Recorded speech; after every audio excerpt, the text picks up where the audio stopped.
Europe 1 Soir Week-end. 19h, 21h, Pascal de la Tour du Pin. Edwige Diaz, vice-présidente du Rassemblement National, sera avec nous dans quelques instants parce que ça a beaucoup bougé ce soir. Est-ce que le gouvernement Barnier va tenir ? Rien n'est moins sûr, évidemment. Ça s'annonce extrêmement compliqué puisque le projet de loi sur le financement de la sécurité sociale arrive demain à l'Assemblée nationale à 15h. Il y aura un vote mercredi. Sachez que Marine Le Pen et Jordan Bardella, à la suite de l'interview dont on parlait hier du ministre du Budget, qui dit qu'il ne bougera pas sur le projet de texte, dit très bien, on en prend acte, ça veut dire que le gouvernement a mis une fin aux discussions, donc sous-entendu que le Rassemblement National votera la motion de censure, puisque Michel Barnier va être obligé de passer en force avec le 49.3, puisqu'il n'a pas la majorité à l'Assemblée nationale. Est-ce qu'il y a un autre scénario possible ? Véronique Jacquier et Paul Melun. Plus maintenant. Vous vous souvenez, Pascal, et nos fidèles auditeurs s'en souviennent peut-être, on parlait de ça vendredi, il y a 2 jours, et on se posait la question, et à l'époque, il y avait encore un scénario. Et on était quelques-uns à se dire, voire pour certains qui sont peut-être proches d'elle, à conseiller Marine Le Pen, de ne pas appuyer sur le bouton de la censure. Je crois que désormais, là, on est dimanche soir. Oui, parce que vendredi, vous ne disiez pas tout à fait la même chose, ah oui, mais mon parce cher que moi, Paul. vous avez raison de me confronter à mes propres paradoxes et ma vie anti-philosophique parfois, cher Pascal. Merci.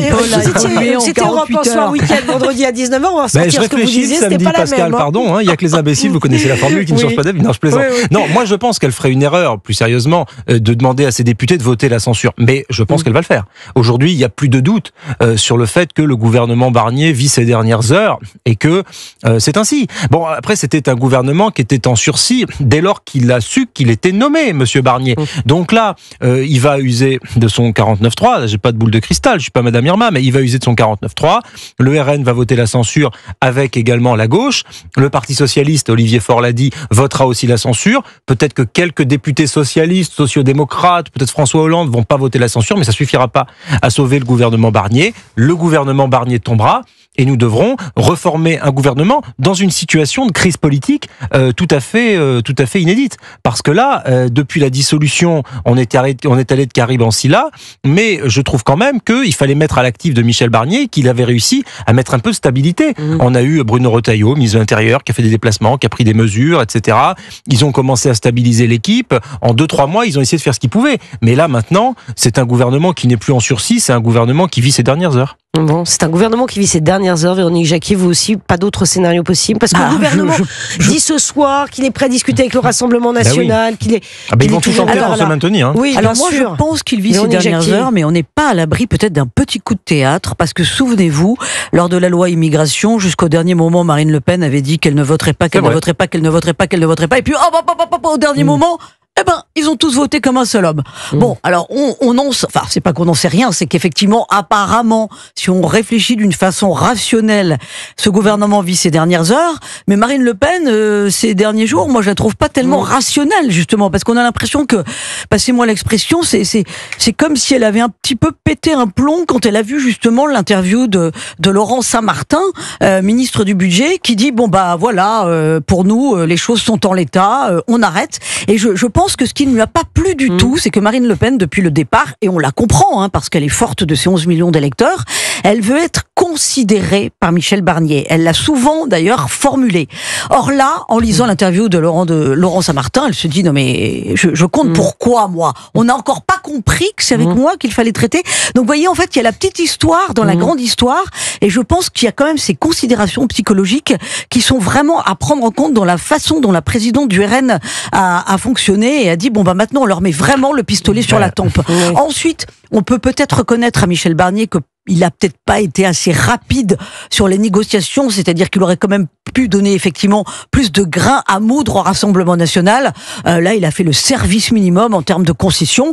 Donc oui, sans doute, ses heures sont comptées. Bon, il y a Marine Le Pen qui a fait sortir, vous savez, sur les réseaux sociaux, je crois que c'est sur X, elle a fait sortir la proposition de contre-budget que le RN avait présentée au gouvernement.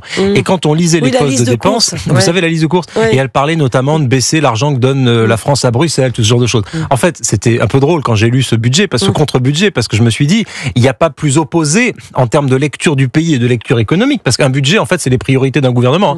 Ça paraît très technique, ça paraît très théorique quand on parle de budget aux Français, mais en fait, un budget, c'est quelle priorité? Est-ce que la priorité, c'est, je sais pas moi, la lutte contre la sécurité? Est-ce que c'est l'écologie? Est-ce que c'est le social? Si c'est le social, de combien? Comment est-ce qu'on réduit notre déficit par rapport à tout ça? Où est-ce qu'on fait des économies?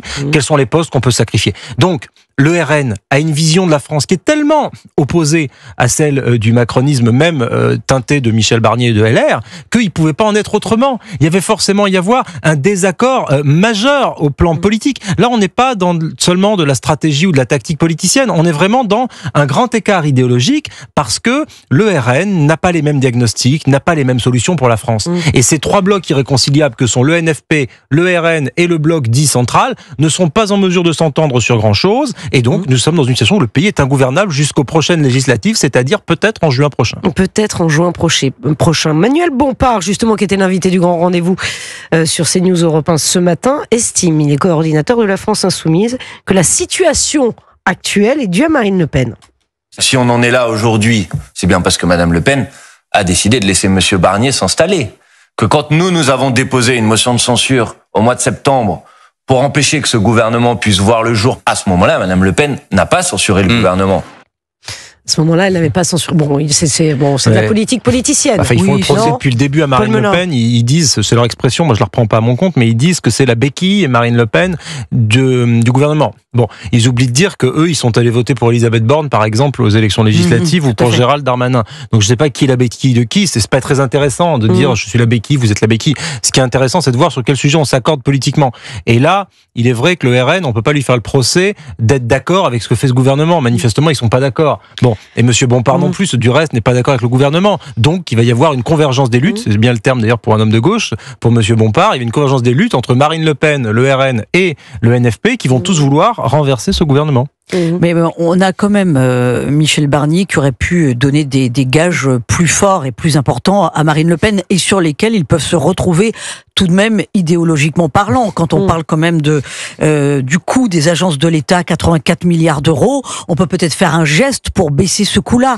Donc il y avait quand même mais dans ces cas-là, ils perdaient les macronistes, dans les lignes comptables, ou alors on pouvait aussi parler du PIB consacré à la dépense sociale. 33% du PIB consacré à la dépense sociale. Là-dessus, on pouvait quand même aussi donner des gages au Rassemblement national. Les discussions et c'est un constat qui est partagé par la droite.